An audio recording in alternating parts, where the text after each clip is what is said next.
You know how you said you looked into alchemy? When you found out that you were playing Risa and she is a gun girl, well, that's the term for a gun girl, did you look into information about guns, like the weapons that your actor was gonna be using? I didn't do any research on guns, I didn't, but everybody's always wondered what it would feel like to shoot a gun. We all wonder. I'm not a gun supporter, I don't think guns should be that easy to get, but I did go to a shooting range and shoot a gun. It is scary. Like, I figured, I'm an actor, I could do it and just act like it's nothing and it's fine. Fire comes out of the top, did you know that? Fire comes out of the top of the gun. They don't tell you that, like you see a little spark, it's not a little spark. It was big and it kicks back and it freaks you out. And they give you this warning when you do it that you're gonna want to turn and talk to the person you're with and just turn with the gun. And so I had my finger on the trigger and I shot it and my first reaction was, oh my gosh, that was so totally. So now I have this gun pointing at the person next to me. These two guys who were totally rifle association dudes were right next to us. And I turn around and they go, whoa, whoa, whoa! Sorry. I'm a girl. In episode 13 of Full Metal Alchemist, Full Metal vs. Flame, which is my favorite episode of the It's whole awesome. series. It's funny. What was your first reaction when you read the script and you saw that Risa was supposed to shoot at Hayate? I thought it was funny. Not much of a reaction, I guess, but I thought it was funny. Like, I understand it was a trainer and she's kind of like gun crazy, and I was just thinking, why would she shoot at a little puppy? And I felt so bad. Standing there like a little puppy. She's tough. Did you do that? Tough love. Did you do that when he got older, or did he just learn by now not to pee on the wall? I have to ask Risa.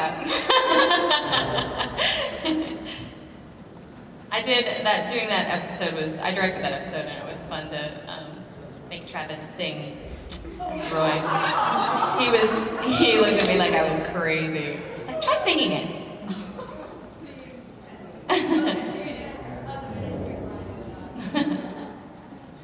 I've got a question about up and coming series.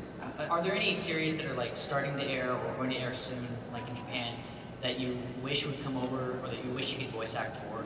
Not currently. That's a valid question because sometimes there really are. There are things coming over, but there's one series that I was interested in that is coming over and that we do have, and I can't announce it. And then I'm trying to think. Everybody was looking forward to Oran, and we got that one too. Oh, Emma. I am interested in Emma, and that hasn't come over here yet. I don't think. Has it? Nobody's licensed Emma. Yeah, so if we get that. How about you guys? Wait, hang on, 2 questions. Real quick question. How about you? Is there anything else that's Full Metal Alchemist worthy? We're always looking for another Full Metal Alchemist. Something awesome like that? What's the new awesome thing that's coming out in Japan? Do what? No season 2s. It has to be a season 1. Death Note was huge for a while, but somebody got that. It's got to be something that's not licensed. Nothing? Good. You people don't watch subs. Oh, okay. I have 2 questions. Is it Funimation that has Claymore? Yeah. Are you involved in that at all? I'm producing it. You're producing it. Oh.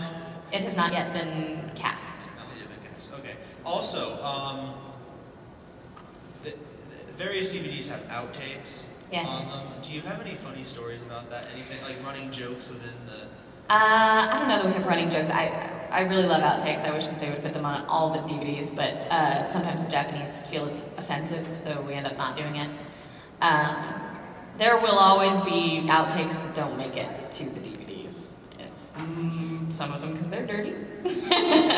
But I think if you listen for Chris Kaysen, you will have the funniest outtakes. Because some of them are just hilarious. Yeah.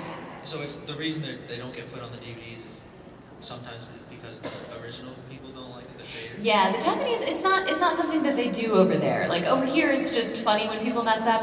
Over there, it's kind of taking their art lightly, I think. It's got cultural significance that it doesn't here. So they tend not to like it when we do that, especially for dramatic series. Okay, thank you. Full Metal Alchemist, they would have thrown a fit.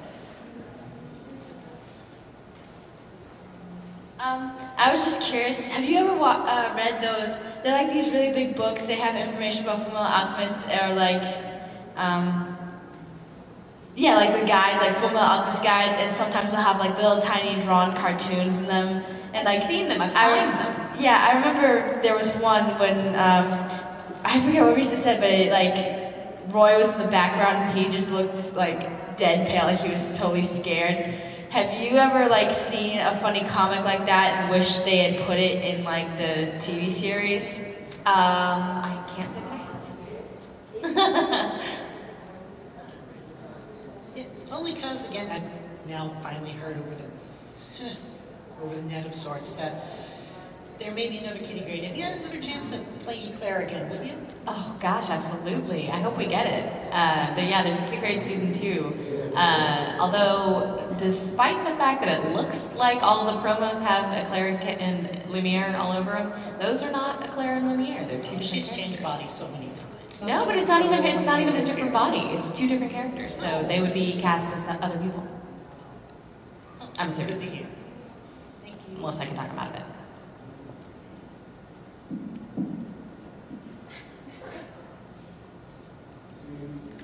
Yay. I was wondering, how do the characters' interactions with each other influence your interactions with the voice actors that you play with?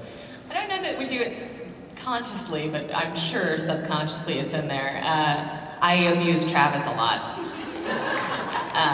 So maybe. And I abuse Todd a lot, too. Maybe that's just me. Maybe I'm just abusive. Trying to think what else there is. When Laura and I were living together, that was pretty accurate. I was mommy figure. I